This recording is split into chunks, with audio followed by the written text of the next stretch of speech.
1937, l'Amérique vient de traverser la plus grande crise économique de son histoire.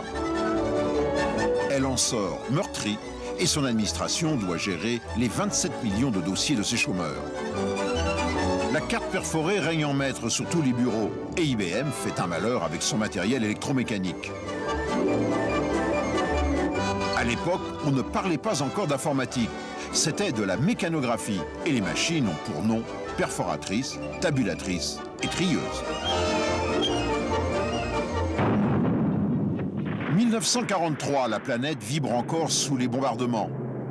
Deux mathématiciens du Massachusetts Institute of Technology, Prosper Eckert et John Mauchly, mettent au point un énorme calculateur pour résoudre les problèmes de trajectographie des canons de l'armée américaine.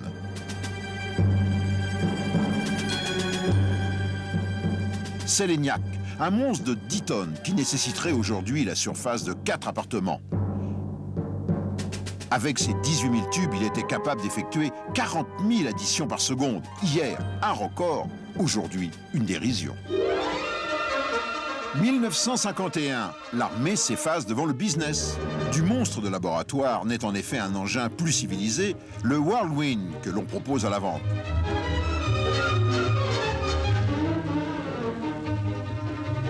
Mais le monstre étonne, fascine, et on l'exhibe dans les shows TV.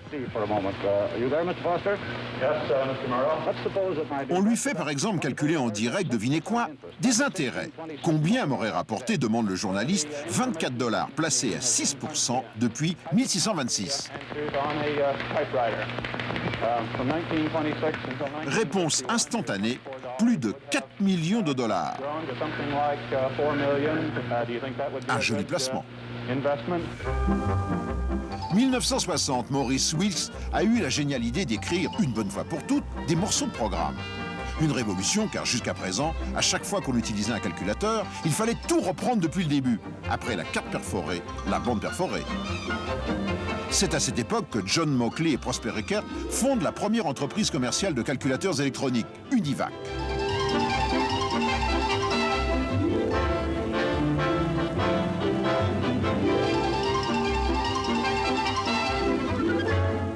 Les banques, les premières, ont compris tout le parti qu'elles pouvaient tirer de ces étonnantes machines pour gérer des milliers de chèques.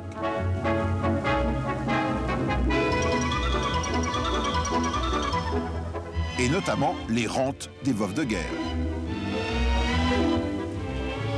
C'est également à cette époque que l'on tente d'apprivoiser la machine en dialoguant avec elle en direct au moyen d'un light pen, un crayon lumineux.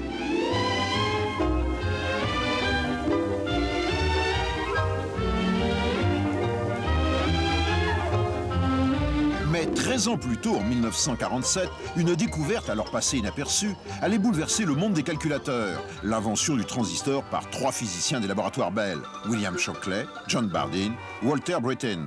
50 fois plus petits que les lampes à vide, les morceaux de germanium allaient faire basculer dans la simplicité et la miniaturisation toute une industrie. Et dès 1959, IBM sort le premier ordinateur entièrement transistorisé, le 1401. Et les choses s'accélèrent. De l'autre côté des États-Unis, en Californie, chez Fairchild, un jeune docteur S-Sciences de 27 ans, Robert Noyce, propose le premier circuit intégré. Certains craignaient de perdre leur ordinateur en le faisant tomber entre 2 lames de parquet. Mais nous savions que la miniaturisation allait rapporter gros, très gros. Pendant ce temps-là, loin des découvertes des laboratoires, l'ordinateur, c'est ainsi qu'on commençait à l'appeler, connaissait ses outrances médiatiques. On est en Amérique, il est vrai. Et on n'hésitait pas à bénir le matériel.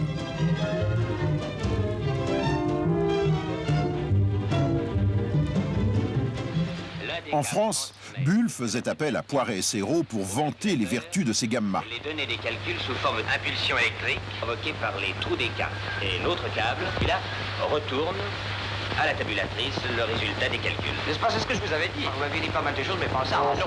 L'aller et le retour sont instantanés, car le calculateur effectue 5800 opérations par seconde. Combien? 5800. Par seconde? Par seconde. Ah, ça saisit quand on ne s'y attend pas. Ah oui, tenez, moi j'ai un mal-être. Ah, ça m'étonne pas.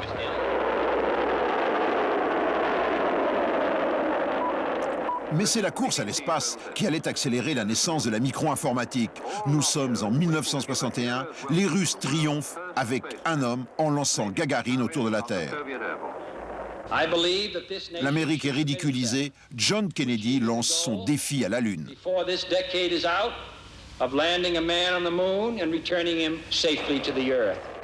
We choose to go to the moon in this decade and do the other things, not because they are easy, but because they are hard.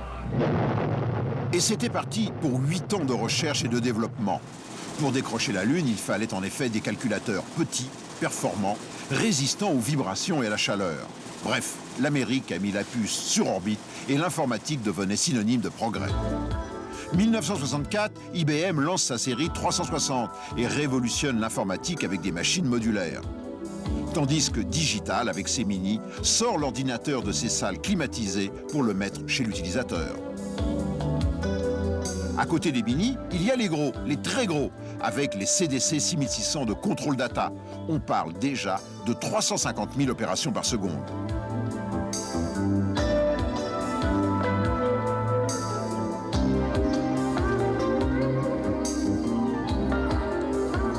Mais la deuxième révolution de l'informatique est en train de naître ici, à Palo Alto, au centre de recherche Xerox. Ici, on imagine l'ordinateur du futur. Et devant une assemblée de spécialistes médusés, Douglas Engelbart fait une démonstration de commande de la machine, non plus par le clavier, mais avec un curieux appareil en forme de souris. C'est tellement simple qu'on se demande pourquoi ne pas y avoir pensé plus tôt. Il suffit de désigner l'objet. Et cette révolution va de pair avec celle du graphisme sur l'écran, où les fonctions sont représentées par des symboles, les icônes. Souris plus icône, il ne manque que le microprocesseur pour faire exploser l'informatique. 1971. À cette époque, on faisait déjà des circuits de plus en plus intégrés. Mais ce n'étaient pas encore des microprocesseurs.